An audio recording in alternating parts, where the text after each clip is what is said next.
Pag-usapan natin ang isa sa pinaka-anticipated dream match sa Asian boxing community, Jonriel Casimero versus Naoya Inoue. Hindi natuloy ang laban ni Jonriel Casimero at Naoya Inoue dahil sa kombinasyon ng pandemya, weight issues ni Casimero at kawalan ng kasunduan sa promosyon. Bagamat matagal nang inaasam ng mga fans, nanatiling dream fight ito na hindi naganap. Ang orihinal na laban ay nakatakda noong Abril 2020 bilang unification bout sa bantamweight division. Kinansela ito sa simula ng pandemya, kasabay ng lockdowns at travel restrictions. Ngunit nagkaroon siya ng problema sa timbang na nakaapekto sa kanyang karera. Dahil dito, nahirapan siyang makakuha ng tuloy-tuloy na oportunidad para sa malalaking laban.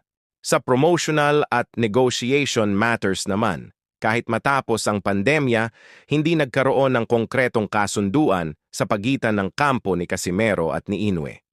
May mga haka-haka na mas pinili ni Inoue ang ibang kalaban tulad ni Jesse "Bam" Rodriguez kaysa kay Casimero.